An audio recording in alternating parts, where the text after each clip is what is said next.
What's good, YouTube? Once again, welcome back to the channel. Like I said, if you're new to the channel, make sure you like, comment, subscribe. Make sure you notification bell. Make sure you follow me on Instagram. And once again, we back with another story time.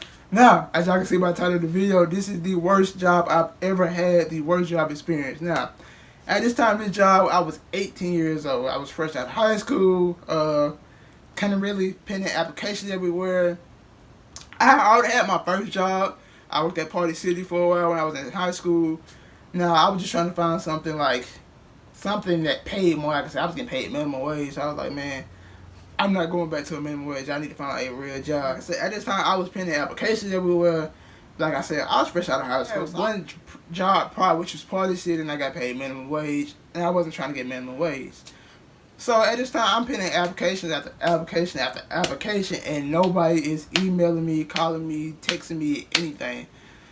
So finally, I go up like, man, I think one of my high school friends, he was like, man, try to find you a temp service. I'm like, what the fuck is it? Like, at the time, I didn't know what a temp service was. I had no idea, never even knew that was a thing. He's like, yeah, you go there, you send it basically like you put in the resume at the job, and they tell you find you somewhere to go. Like, they just send you somewhere you want. It's always something available. I'm like, I bet, cool. Now, like I said, the temp service that I'm talking about, they're a great temp service. Like I said, I still dealing with them today.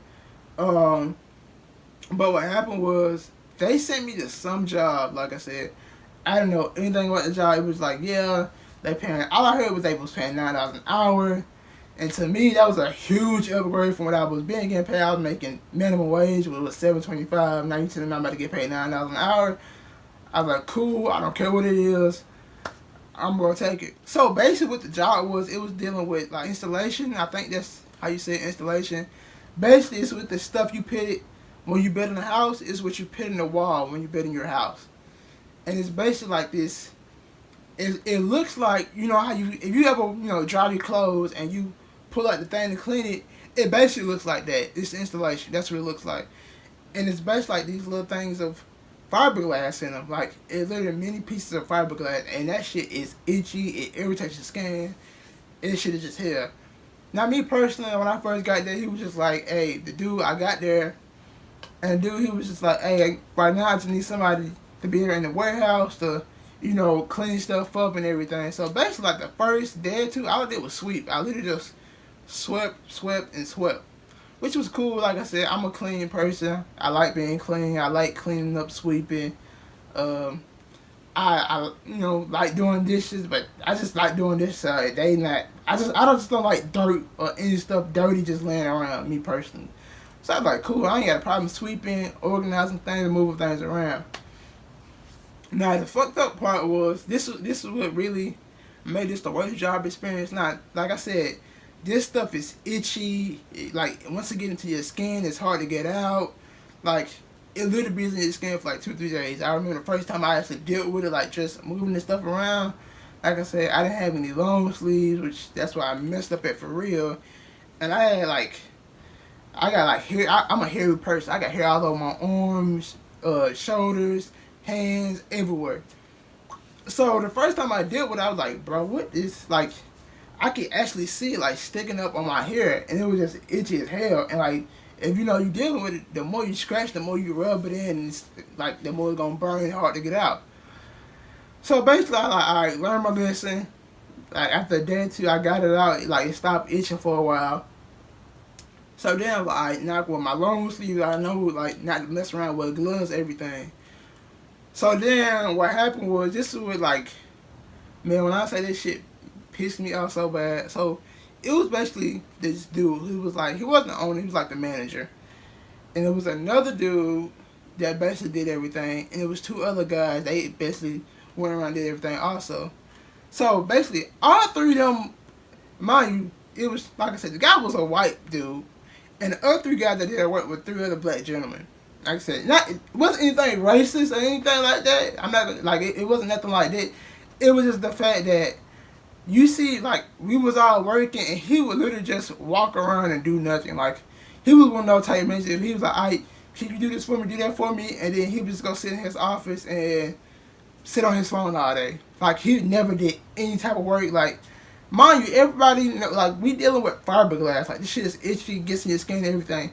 He would literally come to work every day with some blue jeans, you know, short sleeve polo shirt and with no gloves, hands never got dirty, didn't pick up a stick, didn't pick up a broom, a dustpan, nothing. Never did any work. So I'm over there helping them load up the truck. They like getting their supplies, you know, loading stuff up, cleaning around the warehouse a little bit, organizing stuff. So then he comes in with this truck, like he comes back, he says to the truck, he's like, "Hey Jay, you mind cleaning out this truck for me?" And I'm like, "Alright." I'm thinking some pliers, some tools or whatever. Like, you want me to clean this stuff out, sweep it out or whatever, some dirt is dirty or whatever. Just clean this stuff out. Man, tell me why this man, like, it was like one of these, it wasn't like no pickup truck, it was like one of those like moving trucks, like a U-Haul truck.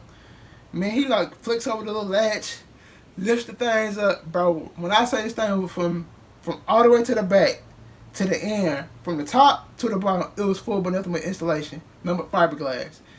And I'm looking at this shit, I'm like, okay, I'm like, what you mean you want me to clean it out? And he was like, "Yeah, just clean it out." He was like, "Yeah," he said, "I'll be back over." He said, "I'll come help you in a second. Let me go make this phone call and I'll be right back." So I'm looking at this thing, and I was like, "Where you want me to put it at, though?" And he was like, "I want you to put it over in the dumpster." So mind you, the parking lot is right here. This is the parking lot. This is where the truck is at.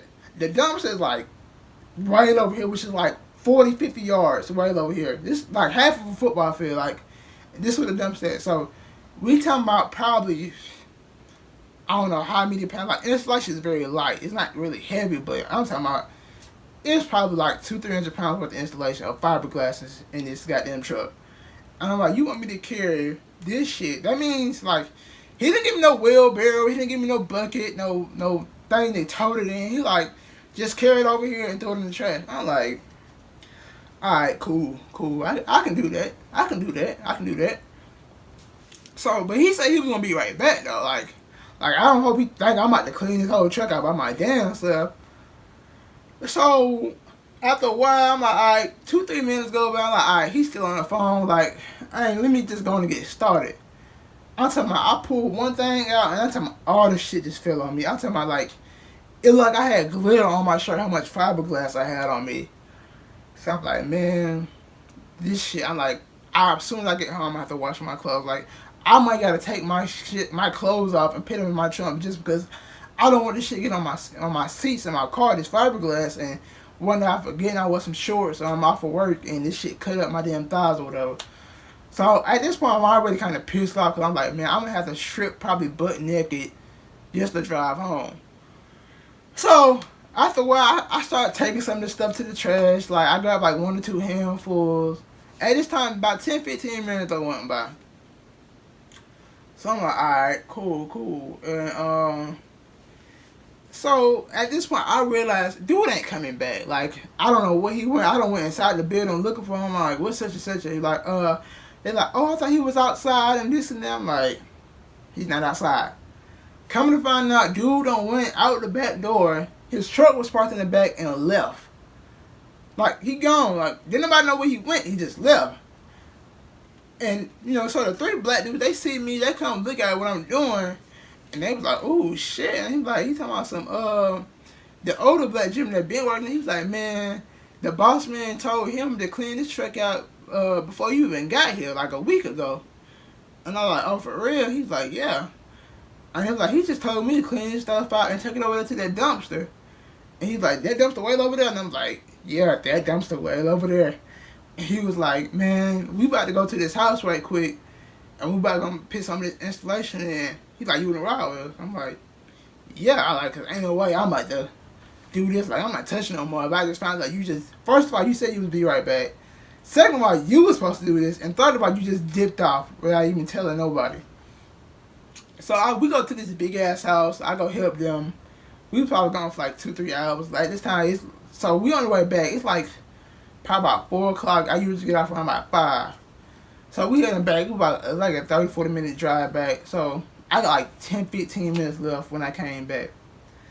So dude, yeah, like I said, the truck still wide open and everything. And he was like, Jay, you must forgot. Did you not want to? Did you forget to clean the rest of this out and this and that? Talking about something. I see like you got some of it. He said about something, but I'm telling my son I was trying to make sure. He said I was trying to get it cleaned out by the day, and I was like, oh, I was like, I thought you was coming back to come help me. I said, but then they told me to come over. They said they needed me to come help them. And he was like, he like, oh, that's fine, okay, I got you. And he was like, well, just tomorrow when you get here tomorrow morning, he said, yeah, he said, all that I need you to focus on is this. I just need you to focus on cleaning this truck out. That's all you gotta do tomorrow. Somebody, that's all you need to focus on, this and that, just clean this truck out. He said, I need to have the truck empty out. He said, I'm trying to get empty out today, but he said, hopefully you can get finished with it by tomorrow and we can be able to use it. I'm like, so this all I'm doing tomorrow? Like, if somebody gonna hit me, like, he like, nah, he's talking about some, he said, I will help you tomorrow to clean it out. He said, but I gotta go run some errands. I'm gonna be gone all day tomorrow mostly, and this and that. And he was like, they're gonna be going off to do some house and that. He's talking about some, yeah, he's talking about some, so it'll just be you here, but I just need you to clean this truck out. Like I said, if it takes you the whole day, that's fine, as long as it get cleaned out. I was like, okay, you trying to hold me? Okay, that's what I'm thinking about. Like, man, this nigga really like he about to hold me like this. Like, you think I'm about to clean this whole damn truck out full of fiberglass and insulation? Like, you crazy? Like, you're crazy, dude. So, long story short, I ended up going home. I ended up calling the place. Actually, the place was closed.